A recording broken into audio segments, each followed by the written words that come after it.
noche oscura, serán 4 los que lleguen de la noche oscura, bordados de lluvia sus ponchos de puna.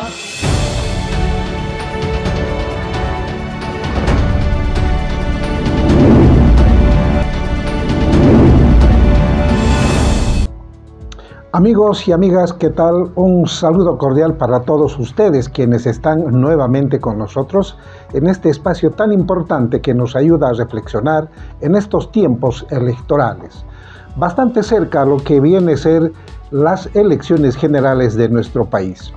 Y hoy quisiéramos un poco conocer qué es lo que nos proponen los candidatos políticos quienes están habilitados para estas próximas elecciones en nuestro país. Inicialmente vamos a dar la bienvenida a 2 participantes, 2 invitados que en esta oportunidad van a poder apoyar a que podamos desenmascarar, a que podamos un poco aclarar todas aquellas propuestas que vienen de estos candidatos políticos para las próximas elecciones en nuestro país.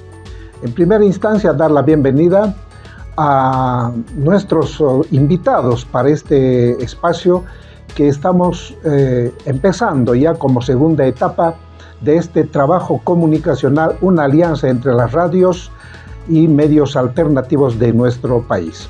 En principio, a Delfín, muy buenas tardes, buenos días, un saludo a todos nuestros amigos que nos están viendo y escuchando al mismo tiempo a través de los medios de comunicación.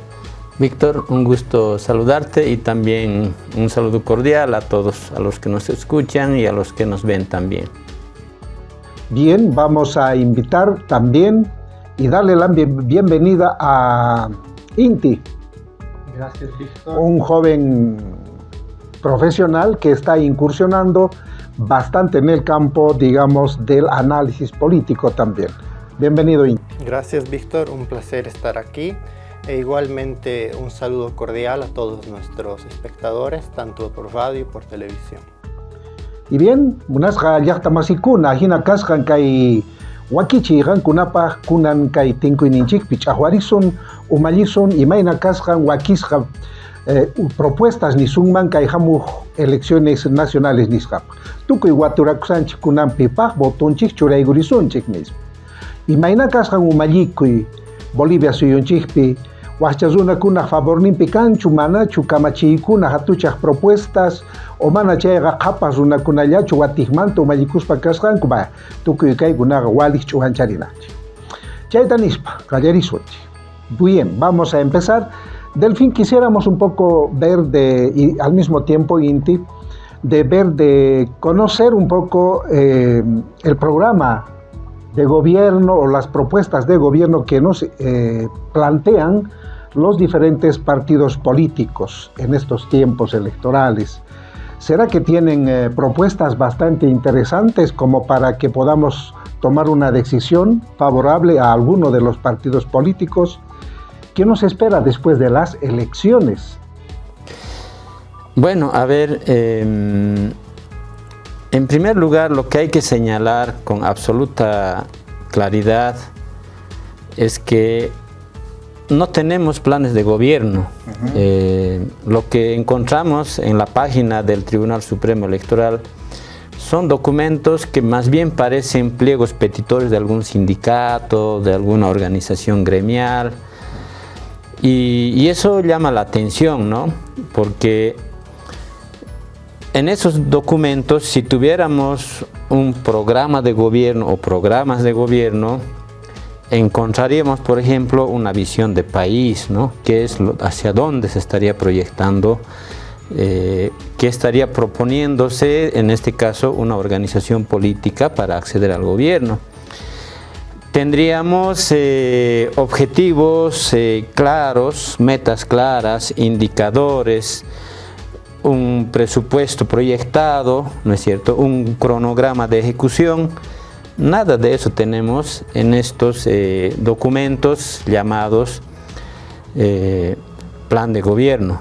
Entonces, aquí lo que encontramos son documentos, digamos, hechos como dibujo libre, a gusto y antojo, ¿no?, de las candidaturas. Entonces lo que yo entiendo es que son documentos para básicamente cumplir por una parte un procedimiento administrativo para inscribir candidaturas y por otra parte tienen una intencionalidad. Esa intencionalidad es engañar al pueblo, porque un plan de gobierno debiera servir para que el votante pueda informarse y tomar una decisión informada y votar conscientemente por ese plan de gobierno y no tanto así, digamos, por el candidato, porque un plan de gobierno serio nos daría horizontes de qué es lo que se está proyectando en términos políticos y en términos económicos, ¿no? Entonces, ahí lo que yo entiendo también es que nos está mostrando la talla de políticos que están yendo como candidatos a la presidencia, a la vicepresidencia y también a la Asamblea Legislativa Plurinacional. Entonces lo que encontramos es políticos, en este caso, falta de ética, ¿no es cierto?, falta de honestidad, porque están presentando punteos, como te decía, como si fueran pliegos petitorios, pero detrás de esos punteos esconden intenciones, ¿no es cierto?, que no quieren que la población analice, que no quieren que la población sepa. Entonces, en este programa tenemos la oportunidad un poquito conversar, ¿no?, desde mi punto de vista, cuáles son esas intenciones que no quieren que notemos y desde ya, ¿no es cierto?, entonces estos planes de gobierno también nos están diciendo que en nuestro país continuamos con la práctica de la politiquería antes de hacer política, ¿no es cierto? Entonces, eso, digamos, un primer comentario en relación a estos programas de gobierno. Sin embargo, antecitos, Inti, valdría la pena aclarar, en la ley electoral no está claramente establecido que los candidatos deberían, a tiempo de inscribirse, presentar sus planes de gobierno. Lamentablemente yo no he encontrado ningún protocolo, ningún esquema básico, ¿no?, que pueda, digamos, cumplir requisitos mínimos un programa de gobierno. Entonces no está en la ley del régimen electoral y tampoco he visto algún reglamento al respecto. Sin embargo, su preocupación es muy importante y creo que tiene mucha importancia trabajar, ¿no es cierto?, que el Tribunal Supremo Electoral debiera hacer un reglamento mínimamente para exigir a las candidaturas que presenten condiciones mínimas de un plan de gobierno. Perfecto, vale la aclaración. Inti, ¿qué más podríamos nosotros ver de profundizar en este tema? Realmente es preocupante cuando nos acaban de decir que no tienen los políticos un plan de gobierno, sino una especie de acta de intenciones, cosas como que están, ¿no es cierto?, por ahí, que no es nada más que enunciados, diríamos. ¿Cómo lo estamos viendo? Sí, concuerdo plenamente. El plan de gobierno se ha convertido en un requisito formal que están cumpliendo las candidaturas en la práctica y que te pueden prometer el paraíso, pero realmente no te dicen cómo. Muy fácil es decir, vamos a crear 100.000 empleos. La pregunta es cómo. Y al final, en muchos de estos casos, el paradigma ideológico que defienden los candidatos contradice sus mismas propuestas y las vuelve irrealizables. Y lo que yo veo en la práctica es que las verdaderas decisiones políticas no figuran en los planes de gobierno, se van a tomar en otros espacios. En este último mes hemos tenido una muestra de ello con los debates presidenciales. Han organizado estos debates instituciones como los agroindustriales, la Cámara de Exportadores, la CAINCO, los industriales, incluso el propio Comité Cívico de Santa Cruz. ¿Y cuál es la esencia de estos debates?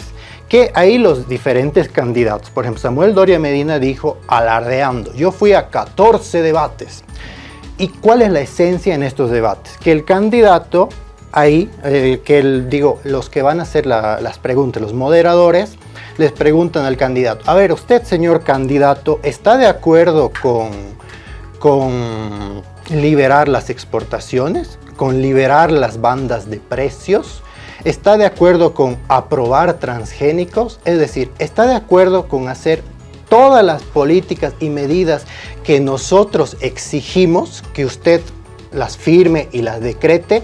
Y ahí los diferentes candidatos han asumido un rol de pongos, de juramentar ante el sector agroindustrial, ante las élites políticas y económicas, decir, sí juro acatar todas las órdenes que vengan de acá.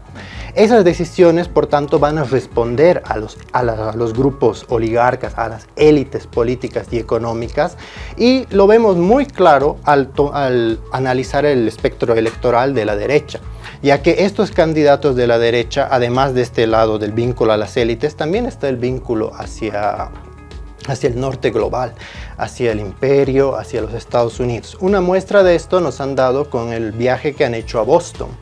El viaje que han hecho a Boston, ¿qué era? Era básicamente una forma de medir para las transnacionales, para Claure, qué candidato es al que más le pueden otorgar su confianza, con qué candidato van a hacer la apuesta, ¿no?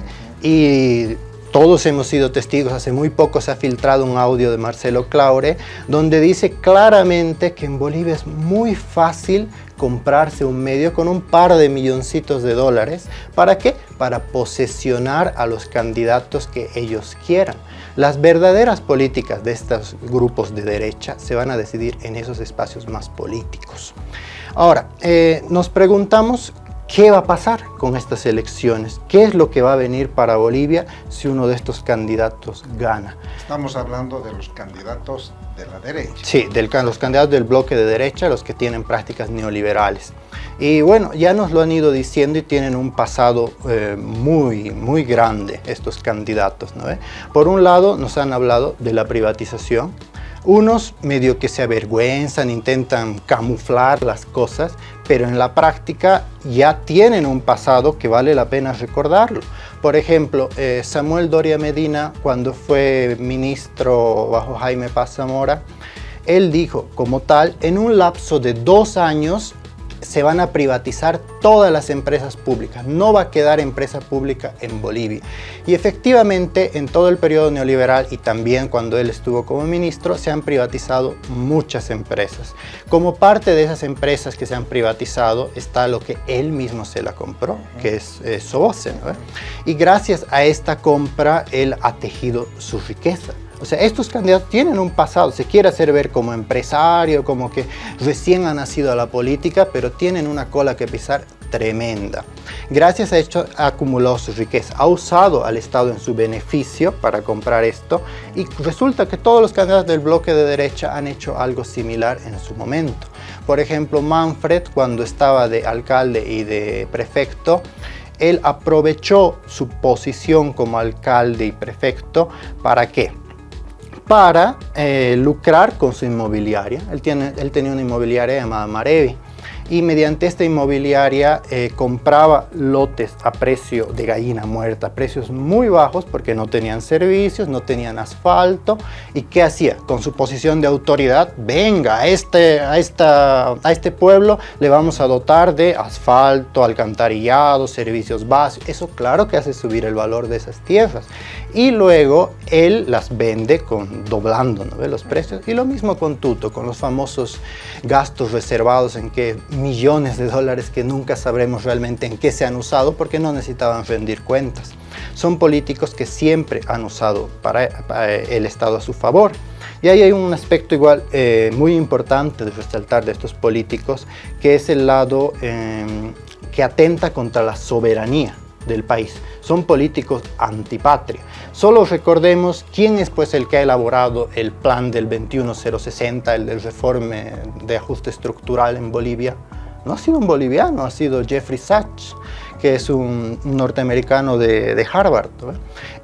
Ahora nos tendríamos que preguntar quién va a elaborar el nuevo programa de ajuste estructural que cada uno de estos candidatos nos está prometiendo. ¿No es una muestra de eso lo que hemos visto en Boston, que ya están dándose las directrices desde arriba? Y en esencia, para mí, las propuestas que tienen estos candidatos nos retrocede al pasado. Es al pasado excluyente y del Estado excluyente y del Estado mendigo. Excluyente porque a las grandes mayorías, a los sectores populares, obreros, campesinos, se los va a volver a excluir del aparato estatal, en el sentido de que ya no van a ser actores políticos que puedan manifestar sus opiniones, su voz. Un ejemplo de eso lo tenemos con el gran crecimiento que han tenido las instancias orgánicas, o sea, la CSUTCB, la CONAMAC, la propia COP, o sea, ahora nadie puede negar el peso que tienen a la hora de tomar decisiones. Pero yo me pregunto, ¿alguno de estos conversatorios que hace rato cité ha sido organizado por ellos? ¿Hay conversatorios organizados por la COP, por la CSUTCB? No tenemos nada, ¿no ve?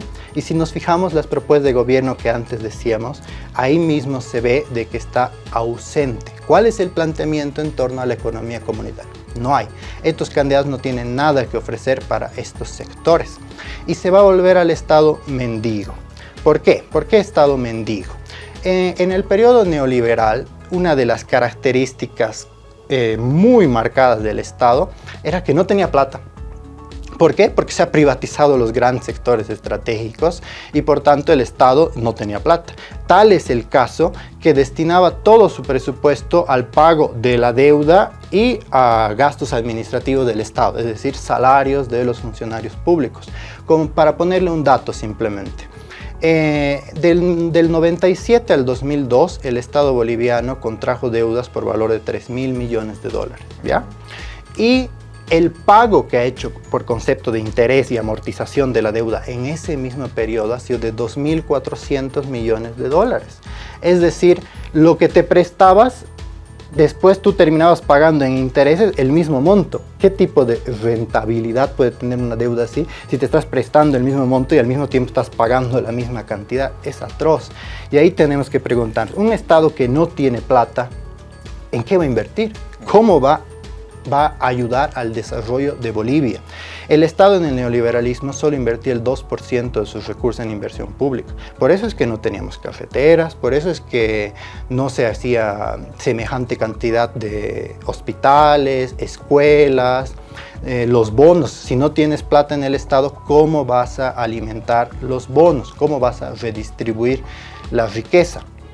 Y eso es un problema muy serio con esto del neoliberalismo, porque al final esa es la propuesta base, reducir el Estado al mínimo. ¿Para qué? Para que todo sea de libre mercado, ¿no? Para que las transnacionales vengan. Y bueno, hay mucho tema que se podría tocar en al respecto, pero tal vez un último puntito como para que no se nos olvide. Como dije antes, estos candidatos tienen mucha cola que pisar, y no solo en el tema económico, también en el tema de derechos humanos. Hay que recordarle todos los días a Tuto que muy orgulloso se siente de haber sido parte del gobierno de Banzer, que Banzer ha sido una dictadura donde se han desaparecido, se han exterminado a la gente a diestra y siniestra. Y eso no es un tema menor, es algo que ha sido condenado en todo el mundo, y el señor Tuto Quiroga en ningún momento ha condenado las acciones de Banzer, más bien se siente orgulloso. ¿Y cómo puedes pertenecer a un gobierno que ha tenido ese pasado? O sea, no puedes borrarle, ¿no?, ese pasado. Y lo mismo con el señor Manfred. Él viene de una familia que ha estado del lado de la dictadura. Su papá, Armando Reyes, ha sido el ministro de Defensa de García Meza, de la dictadura más sangrienta que ha tenido Bolivia. Manfred también ha sido edecán del mismo García Meza. ¿Eso es casual? No lo creo. Y por algo ha estado incluso en la Escuela de las Américas. Y si han tenido ese pasado vinculado a las dictaduras, ¿qué creen pues que va a pasar si ellos vuelven a ser gobierno? A la primera manifestación, a la primera que la gente salga a las calles, como en Argentina con los recortes, hay universitarios saliendo en defensa de la universidad pública, y los jubilados que están saliendo en defensa de sus pensiones, a la gente le están subiendo las tarifas hasta los cielos, se movilizan, ¿no ve? ¿Y qué va a pasar? Ya lo han anunciado, va a haber mano dura, vamos a tener que volver a las épocas de la resistencia, de la lucha. ¿Para qué? Para resguardar las conquistas que tanto sacrificio nos han costado conseguir. Perfecto, es muy preocupante. Hatun yaki yakirikuna página ya está masikuna.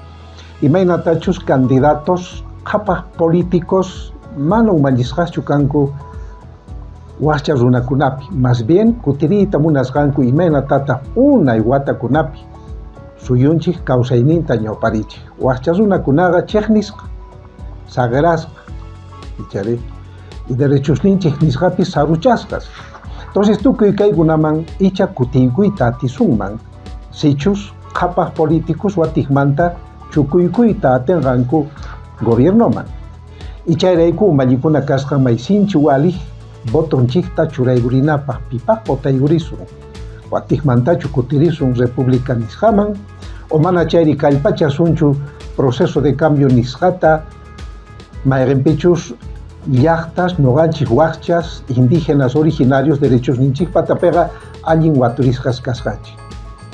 Qankunapi llaqta masikuna tupasa marisun kunitan kutirqamus kayku.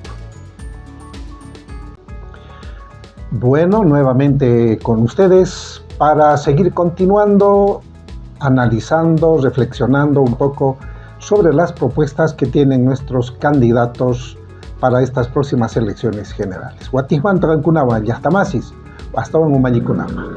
Delfín, quisiéramos un poquito más profundizar sobre este tema de lo que acaba de expresarnos Inti, que realmente es muy preocupante. Las propuestas que se están escuchando van en la línea de quitar incluso bonos, afectar principalmente a la gente que más necesita. A ver, entre las cosas que nos plantean estos documentos llamados planes de gobierno, nos hablan, por ejemplo, esto de la estabilización macroeconómica, ¿no? ¿Eso por qué? Porque ha habido elevación de precios, ¿no es cierto? Hay un proceso inflacionario, han subido productos de la canasta familiar, ¿no? Básicamente provocados, por una parte, por la escasez de dólar, y yo entiendo también por ciertas maniobras de sectores empresariales que producen algunos insumos de la canasta familiar.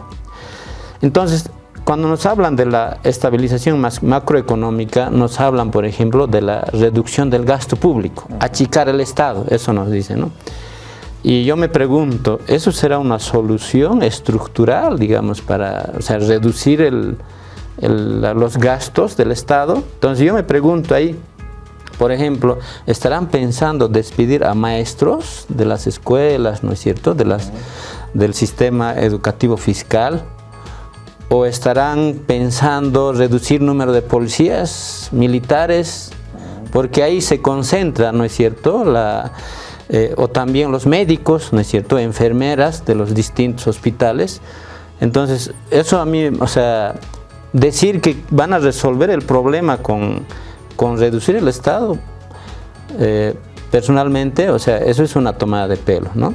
Yo creo que está bien que le quiten esto de la renta vitalicia a los expresidentes, algo se va a ahorrar, y seguramente en algunos ministerios, pero eso no es, digamos, una cosa significativa, estructural, que va, ¿no?, que va a transformar, digamos, la situación económica. Pero por otra parte nos hablan de, por ejemplo, de la reforma tributaria, ¿no? ¿Para qué? No es para facilitarle, digamos, al vecino, ¿no?, al ciudadano común, sino para facilitar las exportaciones, reducir las patentes, los tributos a los exportadores, a las empresas, a las grandes empresas, ¿no? Y también nos hablan de hacer un acuerdo, ¿no?, con el Fondo Monetario Internacional para como una entidad ¿no es cierto?, financiera para prestarse dinero, ¿no? Entonces unos nos hablan de 10.000 millones de dólares, ¿no? Entonces son montos altos que nos plantean como préstamos, pero también nos están hablando de del tipo de cambio flexible, ¿no? Y eso ya conocemos cómo es la cosa. El tipo de cambio flexible quiere decir que el dólar va a subir, ¿no?, todo el tiempo, y por eso en el pasado teníamos cada año el gasolinazo, ¿no? Y había una devaluación permanente. Entonces, y asimismo levantar la subvención a los hidrocarburos, o más bien a los a los carburantes, como es el diésel, la gasolina. Entonces, eso va a hacer que una vez, si hay un gobierno, digamos, neoliberal, de corte neoliberal, lo que va a suceder es que va a haber un proceso inflacionario mucho más elevado, ¿no es cierto? Ahora, yo decía al inicio, con esto quiero concluir esta partecita, que algunos insumos de la canasta familiar han subido. Por ejemplo, ¿qué es lo que ha subido? El aceite. Yo compraba con 56, 60 bolivianos ese galón de, que no es 5 litros, creo que es 4.800, 4.50, por ahí, ¿no? Y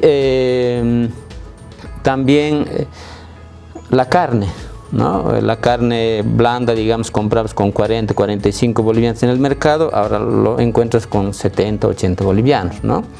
La leche pila aquí en Cochabamba, yo consumía esa bolsita de leche deslactosada que costaba 47 bolivianos y ahora está por alrededor de los 80 bolivianos, o sea, duplicando.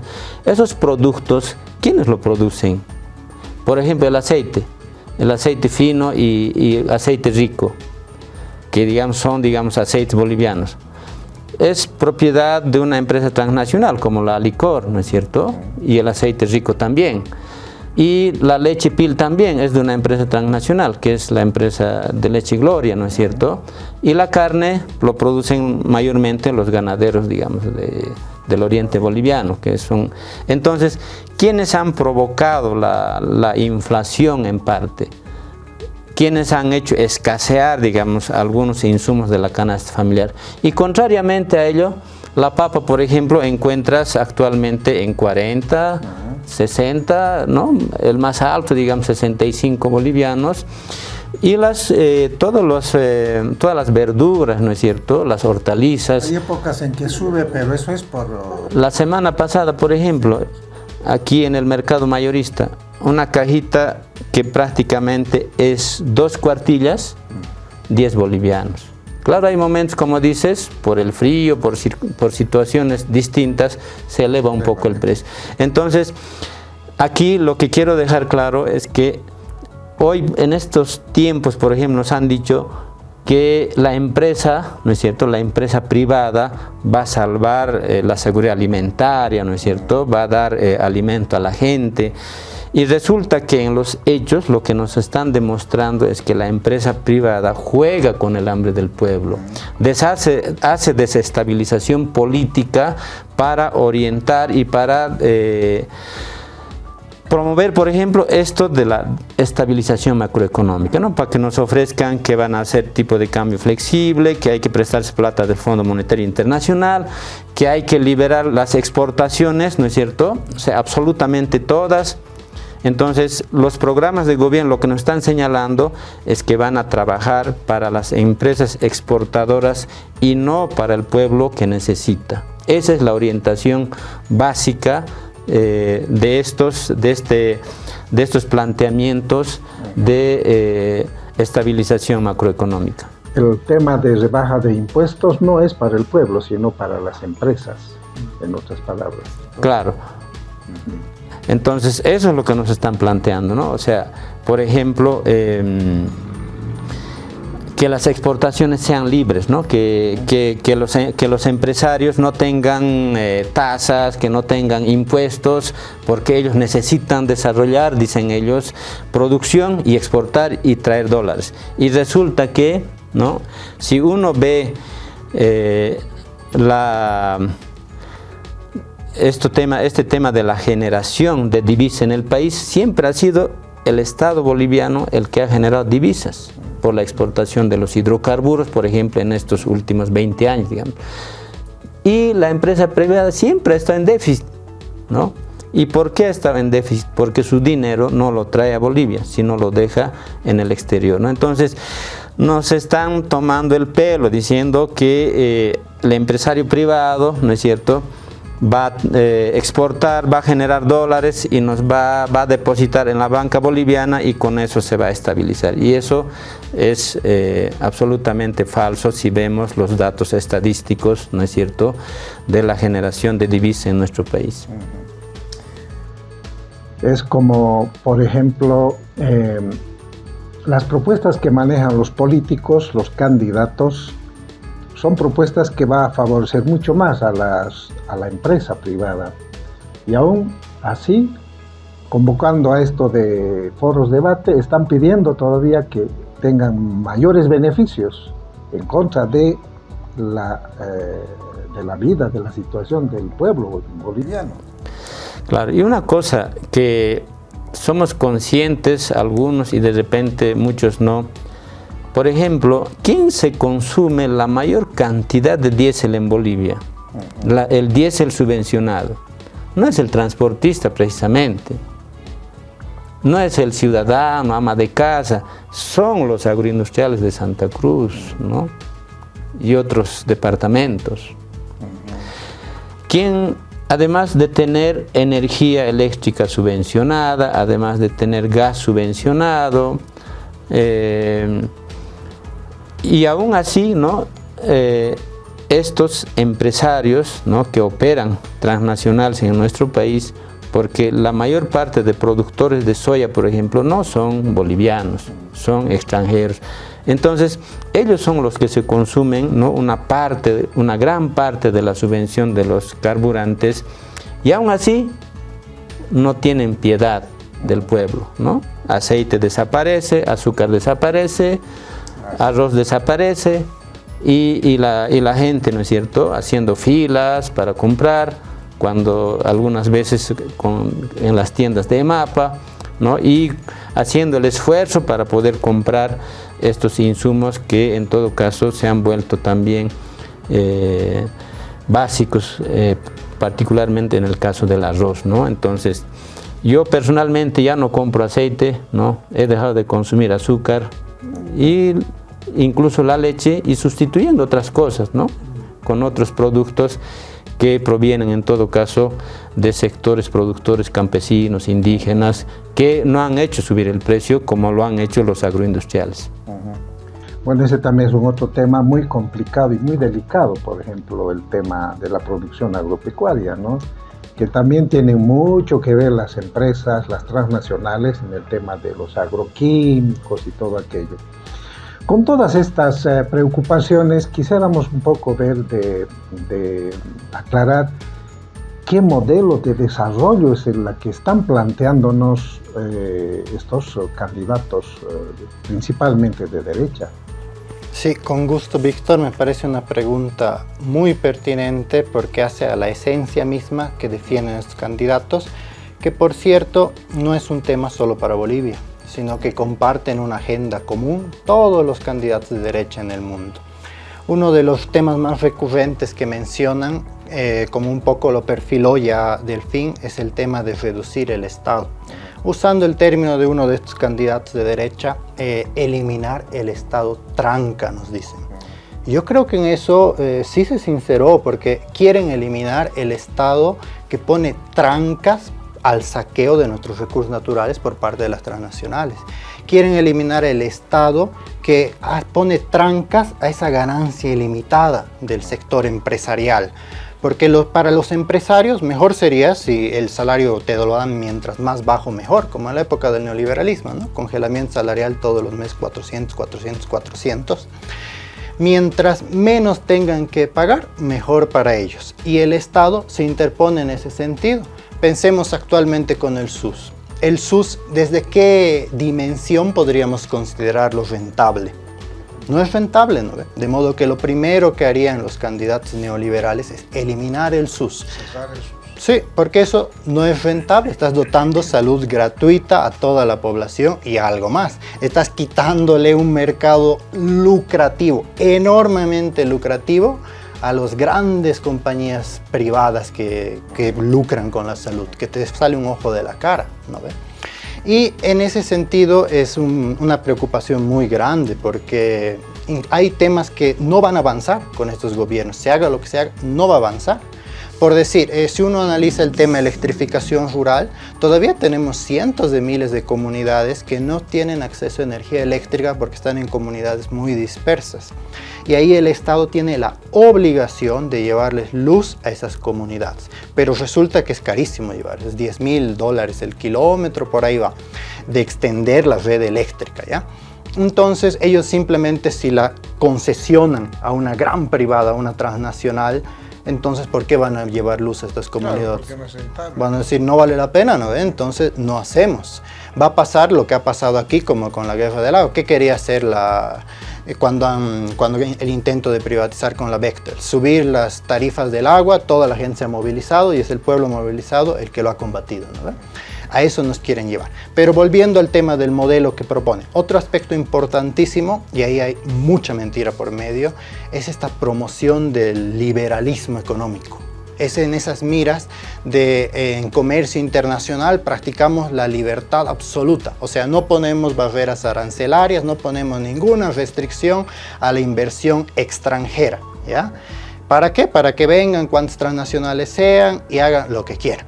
¿Y qué es lo que pasa con esto? Hace un momento Delfín mencionaba algo importantísimo.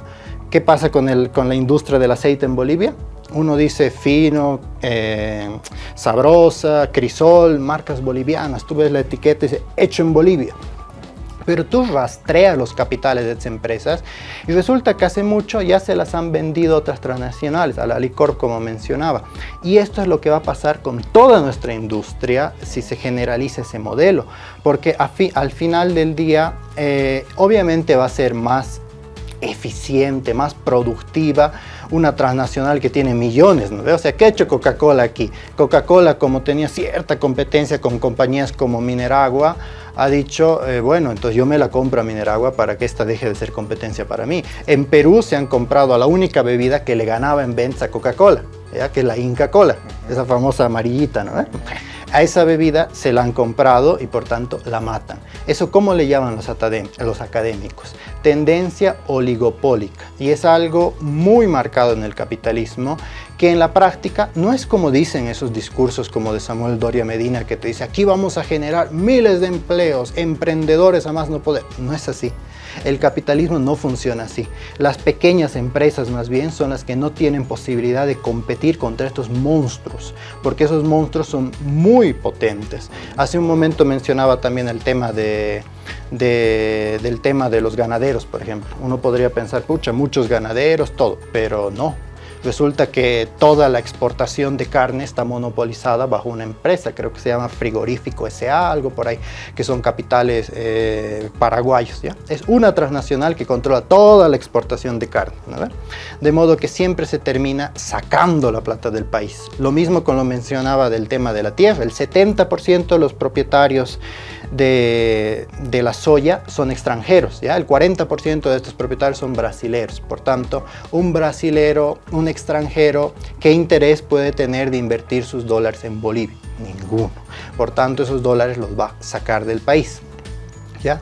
Y un temita más con el tema del liberalismo que es muy importante. Desde el norte, porque estos piden instrucciones a Estados Unidos. ¿Qué te dice la receta del FMI? Abrir tus mercados, aplicar el liberalismo a más no poder. Esa es la receta para nuestros países. Pero ¿qué pasa en sus países? En Estados Unidos, en Inglaterra, no están así. ¿Por qué creen que en Estados Unidos actualmente Trump está con su guerra arancelaria? O sea, está metiéndoles aranceles a todos los países, ¿no? Eso no es muy liberal, que digamos a nivel global, es proteccionista. Pero si analizamos más atrás todavía, hay una anécdota que a mí me encanta, que es muy, muy interesante. Primero, hay que partir de dónde viene el desarrollo industrial, la prosperidad económica que ha tenido Inglaterra en los siglos pasados. Viene de una política proteccionista, es decir, ha aplicado barreras arancelarias, todo, para el fomento de su industria en su país, de que crezca la industria de Inglaterra, ¿ya? Y una vez que ha sido líder en la industria a nivel mundial, recién ha quitado el proteccionismo y ha recurrido al liberalismo. ¿Para qué? Para que sus mercancías industriales las pueda ofrecer en todos los países del mundo. Y aquí digo la anécdota que me parece muy interesante.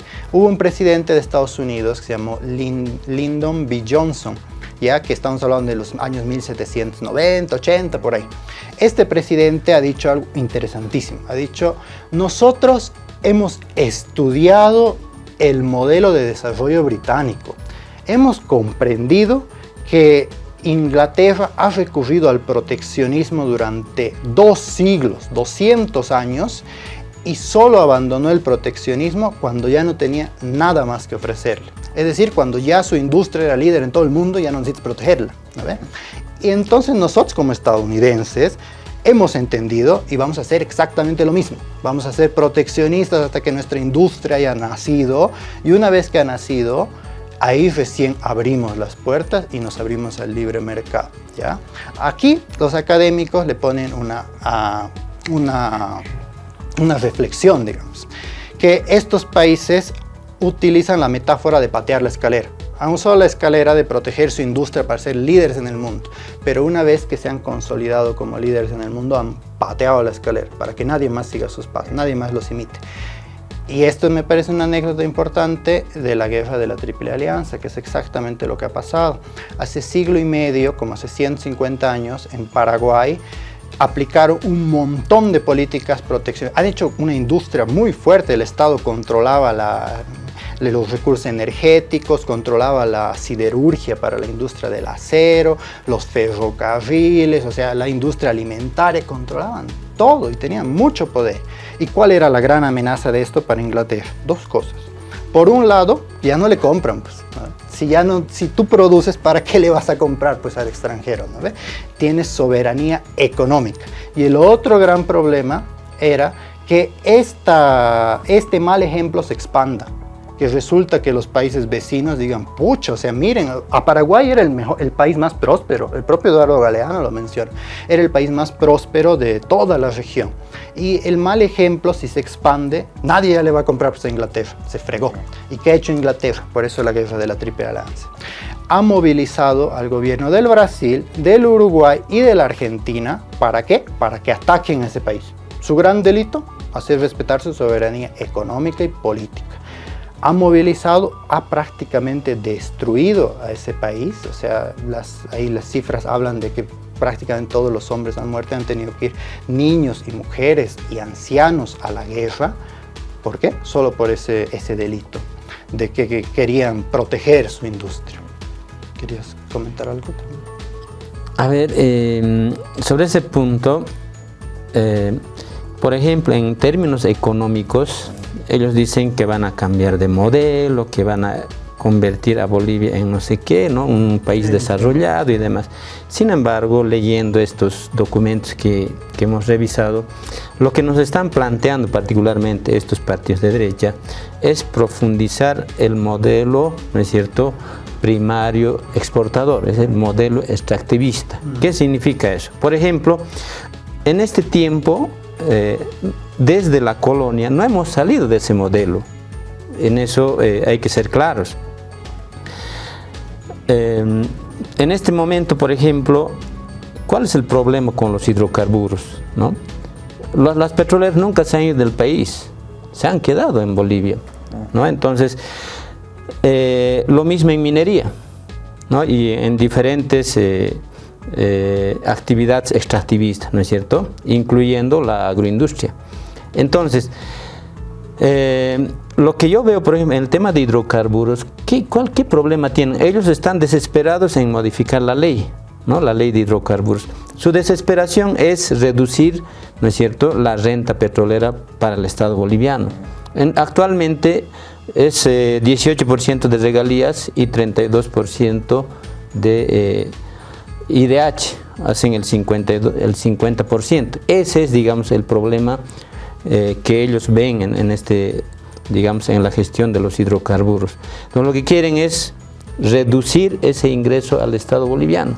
Y esa es la razón del problema. No es que las petroleras extranjeras no estén en el país, están en el país. Es más, son las encargadas de realizar exploración de los campos petroleros. Y en 20 años no encuentran. Y el Estado boliviano no los ha votado.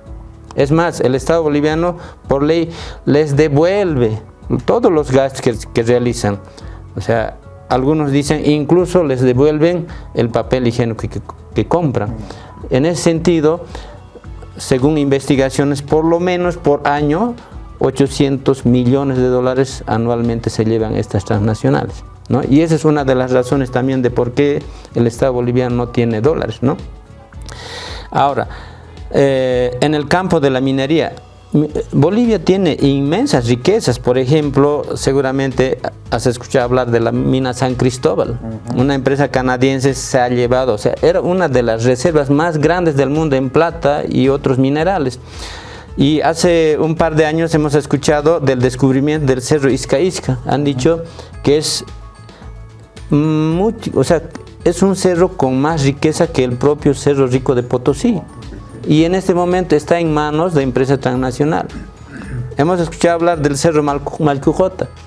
O sea, está bajo todavía control de la Comibol, pero para que nos demos cuenta, o sea, las riquezas minerales han continuado en manos de las empresas privadas. No es que se han ido, no es cierto, sino que estos planteamientos de los neoliberales es profundizar y eternizar, ¿no es cierto?, este modelo extractivista, ¿no es cierto? Entonces, si ahí lo sumamos esto de la agroindustria que provoca deforestación, es decir, deforestación y ampliación de la frontera agrícola que no alimenta al pueblo boliviano, sino es para exportar básicamente la soya, entonces estamos hablando de continuar contaminando al país, ¿no es cierto?, porque ¿con qué se queda Bolivia finalmente después de la operación minera? La contaminación, el desastre ambiental, lo mismo que con la agroindustria, ¿no es cierto?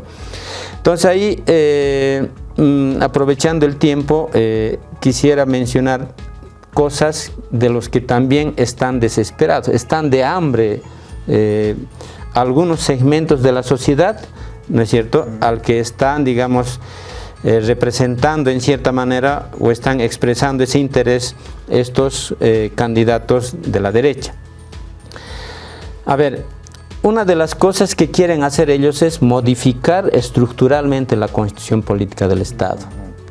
Entonces tú habrás visto el otro día, por ejemplo, en un municipio del oriente boliviano a una dirigente mujer chiquitana no le han dejado desfilar porque había llevado la huipala. O sea, les irrita que la huipala esté como símbolo patrio, ¿no es cierto? Acá mismo en Cochabamba. Claro, ¿no? Les irrita que hayan, por tanto, diputados, senadores, autoridades, digamos, electas también, indígenas de Pollera, qué sé yo, de Abarca también, ¿no? Entonces, pero no solamente por eso, ¿no?, sino porque hay cosas que yo entiendo que nos están planteando que vamos a transitar hacia un Estado federal, ¿no? ¿Por qué lo digo esto? O sea, eso es una demanda, ¿no es cierto?, de élites que encabezó, por ejemplo, Fernando Camacho, que es aliado de Samuel Doria Medina. Pero no lo digo esto por eso, sino porque está en el... he encontrado, digamos, afirmaciones en estos planes de gobierno. Por ejemplo, Samuel Doria Medina plantea lo siguiente: autonomías económicas, dice, ¿no? Las regiones deben gestionar junto con el Estado sus propios recursos naturales. O sea, nos está diciendo que los recursos naturales estratégicos son de los departamentos. Actualmente la actual Constitución nos dice que los recursos naturales son de propiedad del pueblo boliviano. Entonces, el litio, por ejemplo, sería de Potosí y no del pueblo boliviano. Las reservas de gas que estaban en el oriente, Chuquisaca, Santa Cruz, Tarija. La guerra del gas fue en el Alto, no fue en el Oriente, y eso cambió la política hidrocarburífera. Entonces lo que están viendo es eso, o sea, la privatización va a ser más fácil si las competencias departamentales, es decir, son, ¿no es cierto?, de los gobernadores. Ajá. Y no del nivel central del Estado. Luego también en la propuesta de Tuto nos dice que educación y salud serían gestionados en los departamentos. Ya no habría un sistema educativo nacional, sino serían departamentales. Ahí va la propuesta. Entonces, ¿eso qué significa? Significa que ya no habría un currículum, ¿no es cierto?, de carácter nacional, sino cada departamento definiría su currículum y para de contar. Y lo mismo con salud. Por una parte se está deshaciendo las responsabilidades, que es responsabilidad del Estado, el tema de la educación, la salud, y transferirles a los departamentos, ¿no? Y otra cosa, Manfred, por ejemplo, está planteando que cada gobernación debe tener su propia guardia. O sea, ya no habría una policía única, sino tendrían también una guardia departamental, que en todos casos como policía departamental. Entonces, estos elementos, ¿no es cierto?, dan cuenta de que nos están planteando, ¿no es cierto?, transitar hacia un Estado federal para facilitar esta rifa de los recursos naturales, ¿no es cierto? Entonces, eso me parece importante que la gente entienda para emitir su voto, ¿no? Hacia dónde nos están queriendo llevar. Realmente nos van a fortalecer al Estado boliviano, van a buscar la unidad del pueblo boliviano o van a desintegrar más bien. Para cerrar rapidito, Inti, esta propuesta extractivista están planteando todos los políticos de la derecha. Sí, sin lugar a dudas, esa es la raíz de su propuesta, porque en esencia es lo que hemos dicho, son políticos títeres de las transnacionales. ¿Y qué quieren las transnacionales? Quieren que desde Bolivia se exporte únicamente materias primas, eso es extractivismo, va a exportar simplemente minerales, hidrocarburos que luego van a alimentar las grandes industrias, ellos procesarlas y vendernos esos productos ya con valor agregado. Y para colmo de los males, ni siquiera podemos quedarnos con la plata que genera los hidrocarburos y los minerales, porque eso también se lo tienen que llevar por medio de sus transnacionales. Bueno, realmente es preocupante lo que están proponiendo estos partidos políticos, y eso lo decimos de cara a lo que es las elecciones generales de este 17 de agosto. No falta mucho. Entonces queda en la decisión de cada uno de ustedes, amigos y amigas. Chaytanispa Wisjapunapa Yachtamasicuna, políticos Marenkunachu Kasranku Helgaskas, candidatos Gina, Umayikuininku Kasran Churananku, modelo extractivista. Y manita munan, Bolivia suyunchikpi tukuy kapuasqanchikta kikisitunta pakaponganku paykuna industrializanganku. Chaytato kutichinpuasun asuambalisqa. Chayta umayikusanku. Chayta nispa pachi. Muchas gracias, amigos, gracias aquí a Delfín por su participación, lo propio a Inti. Muchísimas gracias y muchísimas gracias, amigos y amigas. Será en otro momento que vamos a seguir discutiendo, analizando, a lo mejor evaluando los resultados de lo que va a ser las elecciones el 17 de este mes. Muchísimas gracias.